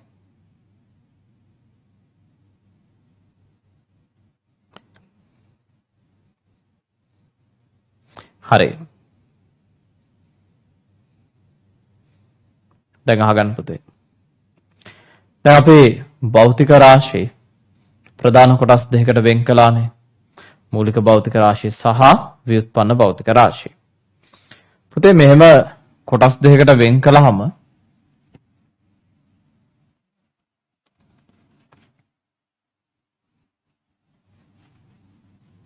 භෞතික රාශිය ප්‍රධාන කොටස් දෙකකට වෙන් කළා. මූලික භෞතික රාශි සහ ව්‍යුත්පන්න භෞතික රාශි. හරි. මෙහෙම කොටස් දෙකකට වෙන් කරන භෞතික රාශිවල තියෙන්න ඕන ප්‍රධාන ගති ලක්ෂණ ටිකක් තියෙනවා. හරි. අපි මෙහෙම භෞතික පද්ධතියක මැනගන්න භෞතික රාශි ප්‍රධාන කොටස් දෙකකට වෙන් කරනවා. මූලික භෞතික රාශිය හා ව්‍යුත්පන්න භෞතික රාශිය කියලා. පොදුවේ මේ තුල තියෙන්න ඕන ගති ලක්ෂණ තියෙනවා භෞතික රාශියක. එකක් තමයි භෞතික රාශියක තියෙන්න ඕන පුතේ හැඳින්වීම. වරදවා වටහා ගන්න එපා. හැඳින්වීමක් කියන්නේ අර්ථ දැක්වීමක් කියන එක නෙමෙයි. භෞතික රාශියකට තියෙන්න ඕනේ හැඳින්වීමක් කියලා දෙයක්. හරි. හැඳින්වීමක් කියලා කියන්නේ අර්ථ දැක්වීමක් නෙමෙයි.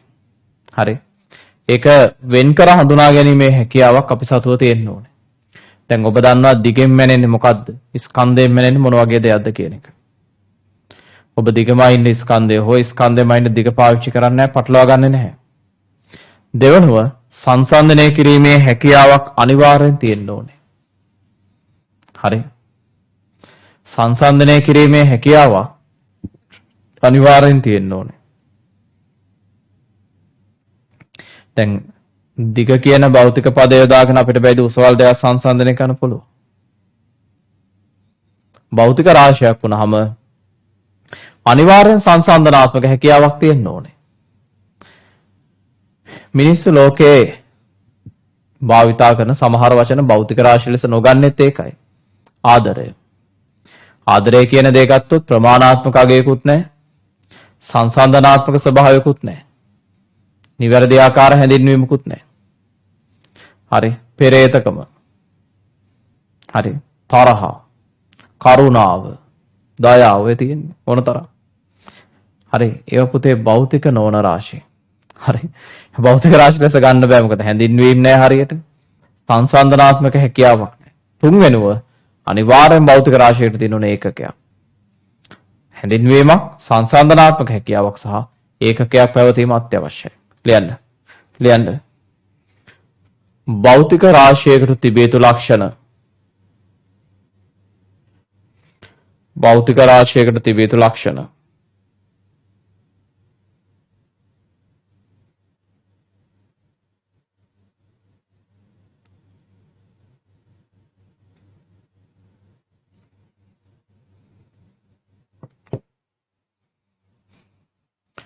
භෞතික රාශියකට තිබිය යුතු ලක්ෂණ. එක ලියන්න.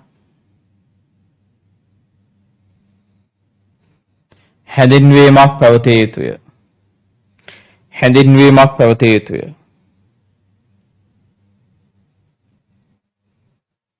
හැඳින්වීමක් පැවතිය යුතුය.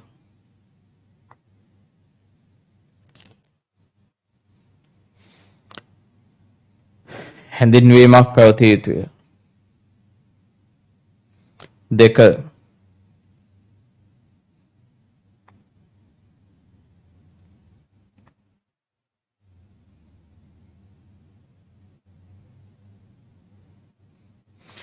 සංසන්දනය කිරීමේ හැකියාවක් පැවතිය යුතුය. සංසන්දනය කිරීමේ හැකියාවක් පැවතිය යුතුය. සංසන්දනය කිරීමේ හැකියාවක් පැවතිය යුතුය.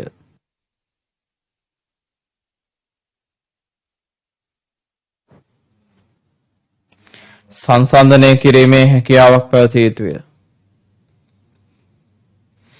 3 ඒකකයක් පැවතිය යුතුය. ඒකකයක් පැවතිය යුතුය. හරි. දැන් අහගන්න. පුතේ අපි මෙතෙන්දී අවධානය යොමු කරන්නේ ප්‍රධාන වශයෙන් ඒකකයක පැවැත්ම. හරි. අපි මෙතෙන්දී ප්‍රධාන වශයෙන් අවධානය යොමු කරන්නේ ඒකකයක් පැවතීම පිළිබඳව. හරි. භෞතික පද මයින්ඩ් පුතේ භෞතික රාශි මයින්ඩ්. මීට අවුරුදු 6-7ක ඈත ඉඳන්ම හරි. සාමාන්‍යයෙන් භෞතික විද්‍යාව සඳහන් කරන්නේ ක්‍රිස්තු පූර්ව 400 ඉඳන්. කියන්නේ ක්‍රිස්තු වර්ෂ පටන් ගන්නත් ක්‍රිස්තු පූර්ව 4000 ඉඳලා 4000කට කලින්. සාමාන්‍ය මීට අවුරුදු 6-7කට කලින්. ඉතින් මිනිස්සු මේ භෞතික පද මයින්ඩ් ඒකක පාවිච්චි කරලා තියෙනවා කියලා සාක්ෂි හම්බෙලා තියෙනවා. ඔවුන් යම් යම් මැනීම් කටයුතු කරලා තියෙනවා. ඔවුන්ට ඒ සම්බන්ධ බුද්ධියක් තිබිලා තියෙනවා. හැබැයි මැනීම් පිළිබඳව ගොඩක්ම දියුණුවක් වෙන්න පුරටක් තමයි ප්‍රංශය. විශේෂයෙන් ප්‍රංශ විප්ලවයෙන් පස්සේ එළඹෙන කාලය තුල ඒගොල්ලෝ ගොඩාක් මේ සයන්ස් සම්බන්ධ විශේෂ අවධානයක් යොමු කරන රටක්.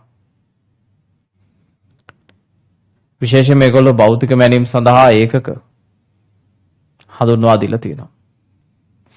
ඉස්සර ලෝකේ එක එක රටවල් පුතේ එකම භෞතික රාශියම ඉන්න විවිධ ඒකක පාවිච්චි කළා. හරියට මේ දැන් තියෙන මුදල් ඒකකේ වගේ. දැන් අපිට මුදල් ඒකකේ නම් සංවේදීනේ හැම වෙලෙම කතා කරන ඩොලර් ප්‍රශ්නේ. රුපියල් තිබ්බට වැඩක් නැහැ. රුපියල් අච්චු ගැව්වෙක් ඩොලර් අච්චු ගහන්න බෑ. ප්‍රශ්න ගොඩයි. හරි. ඇයි? ලෝකේ එක එක රටවල් පාවිච්චි කරන්නේ. එක එක මුදල් ඒකක. අපි ශ්‍රී ලංකා රුපියල්, අසල්වාසීන් ඉන්දියානු රුපියල්, හරි. ඔය විදිහට විවිධ රටවල් විවිධ ඒකක පාවිච්චි කරනවා. ඉස්සර පුතේ ලෝකයේ විවිධ රටවල් භෞතික රාශි මයින්ඩත් එකම භෞතික රාශිය මයින්ඩ විවිධ ඒකක පාවිච්චි කළා. දැන් දිග කියන භෞතික රාශිය ගන්නකො. දිග කියන එක මයින්ඩ සමහරු සෙන්ටිමීටර පාවිච්චි කරලා සමහරු අඩි පාවිච්චි කළා. විවිධ ඒකක ක්‍රමවේද පාවිච්චි කරලා තියෙනවා. ඒ අනුව මේක පුතේ ගැටලුවක් වුණා. විශේෂයෙන්ම මෑත කාලය ගත්තොත් එහෙම ලෝකේ භාවිතා වුණු ප්‍රධාන ඒකක ආකාර දෙකක් තිබ්බා. එකක් FPS ඒකක ක්‍රමය. feet pound second FPS. මේ සිස්ටම් එක පාවිච්චි කළේ බ්‍රිතාන්‍යයන්. මහා බ්‍රිතාන්‍ය උන් යටත් කරන් හිටපු රටවල් වලට හඳුන්වා දුන්නා උන්ගේ රටවල් සමග වෙළඳාම් පවත්වාගෙන යාමට FPS කියන එක ක්‍රමය.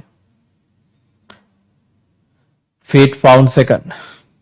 ඔවුන් දිගමයින්ද feet අඩි පාවිච්චි කළා. ස්කන්ධයමයින්ද pound රාත්තල් පාවිච්චි කළා. ඔබ දන්නවා අපිත් මහා බ්‍රිතාන්‍ය යටත් වෙලා හිටිය රටක්. හොඳට ඉතිහාසයෙන් පාඩම් කරලා නැත්තේ දැන්. හරි. ඉතින් ඒගොල්ලෝ අපිටත් මේක ක්‍රමය තමයි හඳුන්වා දුන්නේ. ඉතින් ඒක තමයි ඒගොල්ලෝ ගියත් අපි ළඟ පාන් රාත්තල තියෙන්නේ. හරි. කාලෙමයින්ද තප්පර පාවිච්චි කළා. ඒ වගේම ඔය අවදියේම ලෝකෙ තිබ්බ තවත් ප්‍රබල රාජ්‍යයක් තමයි ප්‍රංශය. ඔවුන්ද යටත් විජිතයක් පවත්වාගෙන ගියා. ඔවුන් හඳුන්වා දුන්නා CGS කියන එක ක්‍රමය. ඒගොල්ලෝ දිගමැන්නේ සෙන්ටිමීටර වලින්. ඒ හින්දා C ගත්තේ. ස්කන්ධය ග්‍රෑම් වලින්. කාලය තප්පර වලින්. ඒ අනුපතේ මේ තමයි මීට අවුරුදු 100කට විතර කලින් ලෝකේ භාවිතා වුණු ප්‍රධාන ඒක ක්‍රමවේද දෙක. මීට අවුරුදු 100කට විතර කලින්. FPS CGS. පස්සේ මේව පුතේ අන්තර්ජාතික ක්‍රියාවලින් වලදී හෙන ඇනයක්. ඇයි ඒ? හැබැයි දැන් මෙහෙම තියෙද්දි ලෝකේ එක එක මිනිස්සු එක එක ඒකක වලින් ඉගෙන ගත්තාම අපිට විද්‍යාව දියුණු කරන්න ගියාම මාර අවුලක්නේ. ඔය බඩු ගන්න ගියාම තියෙන ප්‍රශ්නේ තියෙන්නේ. දැන් එක එක රටවල් එක එක මුදල් ලේක පාවිච්චි කරද්දී හරි අමාරුයිනේ තේරුම් ගන්න. ඒ වගේ විවිධ රටවල් විවිධ එකම භෞතික රාශියට විවිධ එක පාවිච්චි කරද්දී ඒ මිනිස්සුන්ගේ අධ්‍යාපනය අපිට එකතු කරගන්න බෑ. හරි නාසා ආයතන වගේ ආයතනයක් ක්‍රියාව නංවන්න බෑ. ඇයි? එක එක රටවල් වලින් එන මිනිස්සු එකිනෙකට වෙනස් ඒකක ආකාරයට තමයි ඉගෙනගෙන තියෙන්නේ. ඉතින් නිර්මාණයක් කරන්න ගියාම ප්‍රශ්න ගොඩයි. වරදින් තියෙන සම්භාවිතය ගොඩක් වැඩි. අන්තර්ජාතික ක්‍රියාවලින් වලට මේ ඒකක සෑහෙන ප්‍රශ්නයක් වුණා. පසුගිය සියවසේ මැද භාගයේ. ඒ අනුව ලෝකේ සියලු රටවල් තීරණය කළා අපි පොදු ඒක ක්‍රමයකට එමු කියලා. ඒ අනුව මෙහෙම මේ පැරණි ඒක ක්‍රම වෙනුවට අන්තිමට 1960 දී ජාත්‍යන්තර කිරුම් මිනුම් අධිකාරිය මගින් හඳුන්වා දුන්නා අන්තර්ජාතික ඒක ක්‍රමය හෙවත් SI ඒක ක්‍රමය. අන්තර්ජාතික ඒක ක්‍රමය හෙවත් SI ඒක ක්‍රමය හඳුන්වා දුන්නා. හරි. ඔබත් මාත් අද ඉගෙන ගන්න. ඔබේ දෙමාපියොත් ඉගෙන තියෙන මෙන්න මේ අන්තර්ජාතික ඒක ක්‍රමය. පුතේ අන්තර්ජාතික ඒක ක්‍රමය 1960 හඳුන්වා දුන්නාට පස්සේ හරි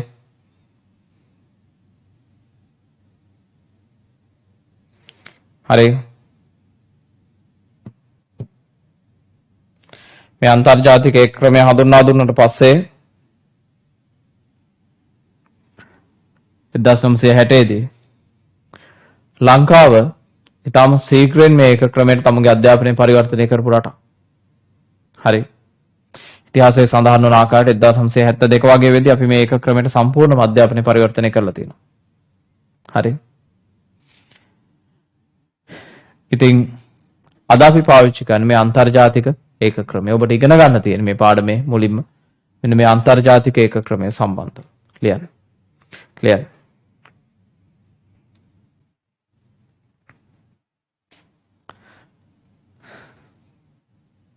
මාතෘකාව භෞතික රාශි මැනීමට භාවිතා කරන ඒකක.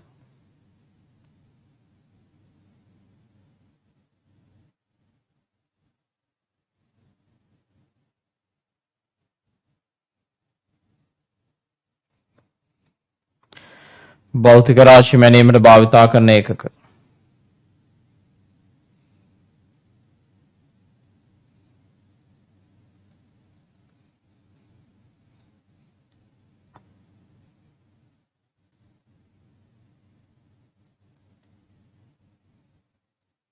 ලියන්න.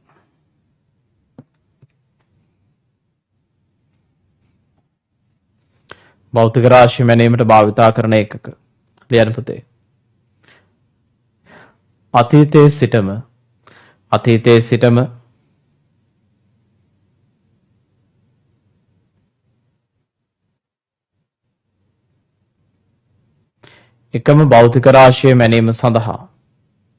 එකම භෞතික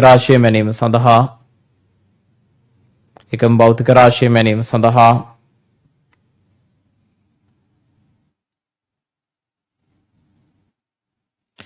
විවිධ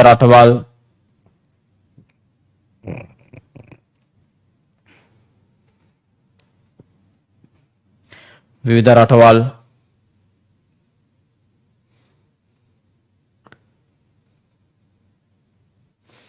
විවිධ ඒකක භාවිතා කරන ලදී.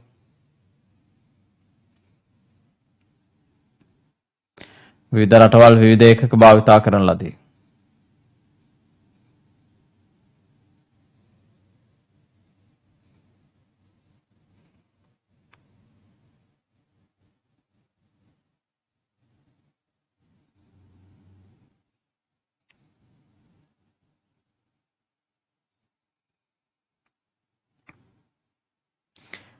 ඒ අනුව මෑත කාලයේ භාවිතා වුණු ඒකක වර්ග ලෙස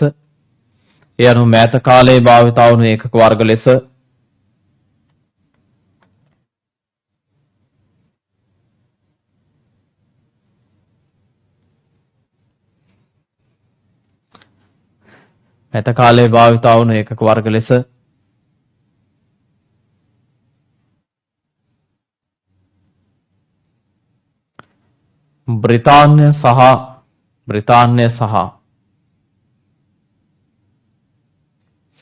ඔවුන් යටත් කරගෙන සිටි රටවල් සඳහා හඳුන්වා දුන්. බ්‍රිතාන්‍ය සහ ඔවුන් යටත් කරගෙන සිටි රටවල් සඳහා හඳුන්වා දුන්.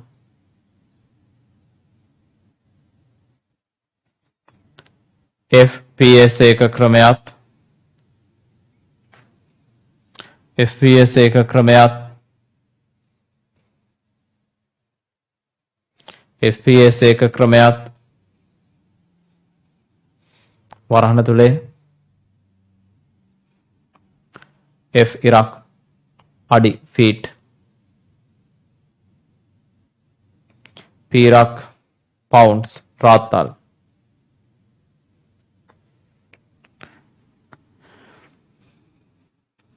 S ඉරක් තප්පර සෙකන්ඩ්ස්.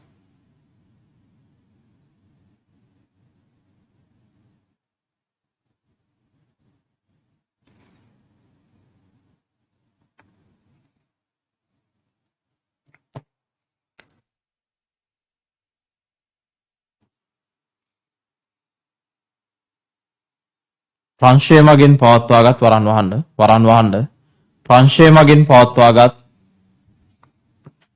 CGS ප්‍රංශය මගින් පවත්වාගත් CGS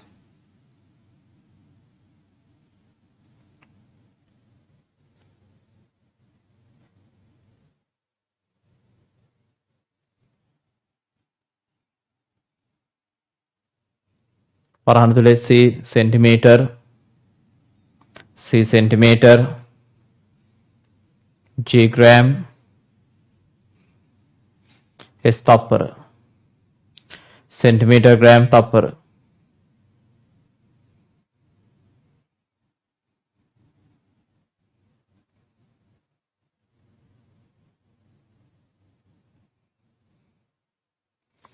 CGS එක ක්‍රමයක් පරන්වන්න දැක්විය හැකිය.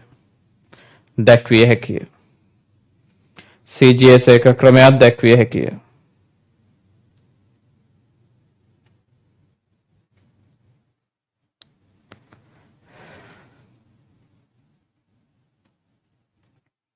CGS එක ක්‍රමයක් දැක්විය හැකිය.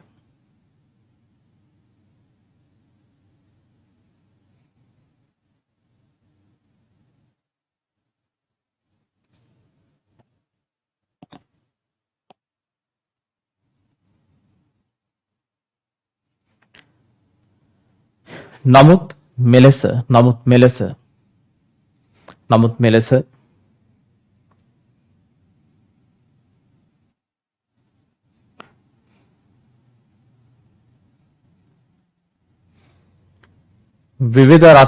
විවිධ රටවල් නමුත් මෙලෙස විවිධ රටවල්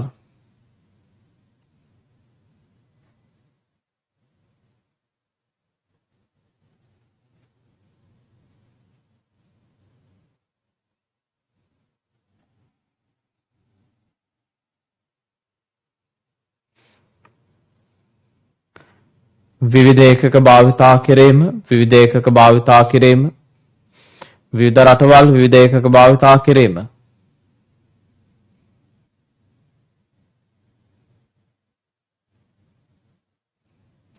අන්තර්ජාතික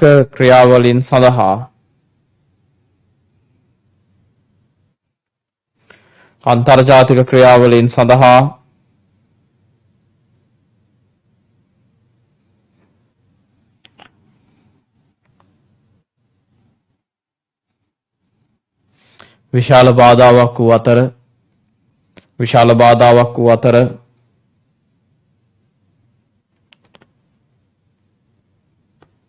අන්තර්ජාතික ක්‍රියාවලින් සඳහා විශාල බාධාවක් වූ අතර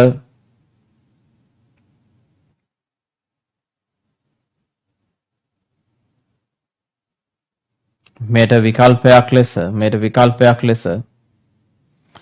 විකල්පයක් ලෙස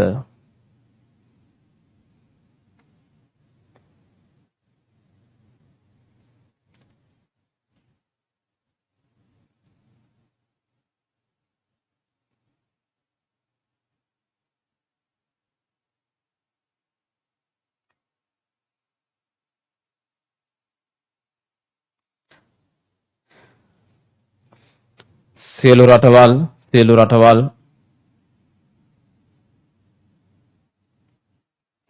පොදු ඒක ක්‍රමයක් හෙවත් සියලු රටවල් පොදු ඒක ක්‍රමයක් හෙවත්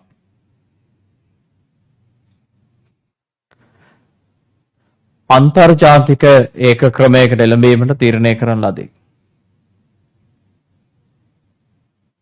අන්තර්ජාතික ඒක ක්‍රමයට වරහන් තුල SI අන්තර්ජාතික ඒක ක්‍රමයට එළඹීමට තීරණය කරන ලදී. වරහන් තුල SI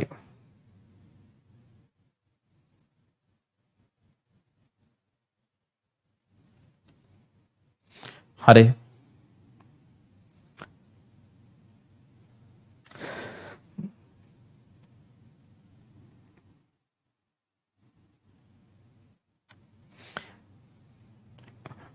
දැන් අහගන්න.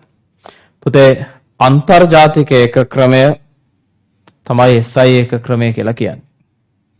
හරි. අපිට ඊළඟට කතා කරන්න තියෙන්නේ මෙන්න මේ අන්තර්ජාතික ඒක ක්‍රමය ගැන. ඇත්තටම අන්තර්ජාතික ඒක ක්‍රමය ගැන ඉගෙන ගන්න එක තමයි මේ පාඩමේ ප්‍රධානතම දේ වෙන්නේ. මේ SI ඒකක සම්බන්ධයෙන් ඉගෙන ගැනීම. හරි. මේ යටතේ ඒකක වර්ග 5ක් හඳුන්වා දීලා තියෙනවා. මේ යටතේ ඒකක වර්ග 5ක් හඳුන්වා දීලා තියෙනවා. හරි. මූලික ඒකක, ව්‍යුත්පන්න ඒකක, ගුණාකාර ඒකක, පරිපූරක ඒකක, අතිරේක ඒකක ලෙස ඒකක වර්ග 5ක් හඳුන්වා දීලා තියෙනවා. ඉතින් අපි ඒ සම්බන්ධව සම්පූර්ණ ඉගෙන ගන්න ඕනේ පුතේ. හරි. හරි.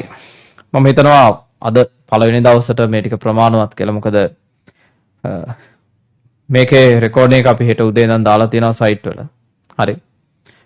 මෙතනින් ඉස්සරහට අපි ලබන සතියේ පාඩම සාකච්ඡා කරන් යමු 8:00 දක්වා. හරි. මත් දවසට මෙතනින් නතර කරන්න. මොකද SI එක ක්‍රමයේ යටතේ ඒකක වර්ග පටන් ගත්තොත් අපිට ටිකක් දීර්ඝව සාකච්ඡා කරලා අවසන් කරන්න වෙනවා. හරි. විශේෂයෙන් පුතේ මෙන්න මේ නිබන්ධනය ලබා ගැනීම ටික කරගන්න ඕගොල්ලෝ අදාළ ආයතන හරහා. හරි. හේතුව මට දැන් මේකේ තියෙන සමීකරණයන් අත්‍යවශ්‍ය වෙනවා වැටික් කරන් යද්දී. හරි. අපි අදට පන්තියේ වැඩ කටයුතු මෙතනින් අවසන් කරමු. හරි. දරුවෙක් අහලා තිබ්බ ඔය ලංකාවේ මොනවා හරි කිනුම් ඒකක භාවිතයේ සම්බන්ධ සඳහනක් වෙනවද? විවිධ ඒකක වර්ග අතීතේ ඉඳන් ඔය වියත යමයා තිබිලා තියෙනවා පුතේ. හරි. නමුත් ඒවා එකක්වත් ඉස්සරහට ආව ස්වභාවයක් කියවෙන්නේ නැහැ. හරි. අපිට වෙනමම වී මැනීම් සඳහාත් ඒකක තියෙනවානේ. හරි. එහෙම පෞරාණික ඒක ක්‍රමයක් අපි ළඟ තියෙනවා. හරි. හරි. එහෙනම් අපි අදට පන්තියේ වැඩ කටයුතු මෙතනින් අවසන් කරමු. පුතේ මේ ටෙලිග්‍රෑම් ගෲප් එක පාවිච්චි කරන්න සියලුම පණිවිඩ සඳහා විශේෂයෙන් ඔයගලන්ට කියන්න ඕන හෙට දවසේ 6:00ට ජීව විද්‍යාව සහ සංයුක්ත ගණිතයේ පන්ති දෙක පටන් ගන්නවා. කම්බයින්ඩ් මැත්ස් ක්ලාස් එක රුවන් දර්ශන සර් පටන් ගන්නවා. බයොලොජි ක්ලාස් එක ධනංජාරි දාස පටන් ගන්නවා. මම මේ ගෲප් එකේත් ඒක ලින්ක් දාලා තියෙනවා. ඔයගලන්ට අවශ්‍ය විදිහට ඔබ කරන්න බලාපොරොත්තු වෙන විෂය ධාරාව යටතේ සම්බන්ධ වීම සිද්ධ කරන්න. හරි. එහෙමනම් අපි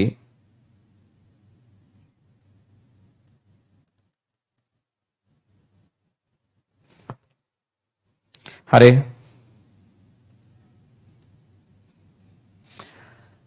මෙතනින් වැඩ කටයුතු ටික අවසන් කරමු. හරි. ලබන සතියේ 6:00ට නැවත අපි මෙතනින් ඉස්සරහට සාකච්ඡා කරමු පුතේ. හරි. එහෙනම් පන්ති වැඩ කටයුතු මෙතනින් අවසන් වෙනවා. ආයුබෝවන්.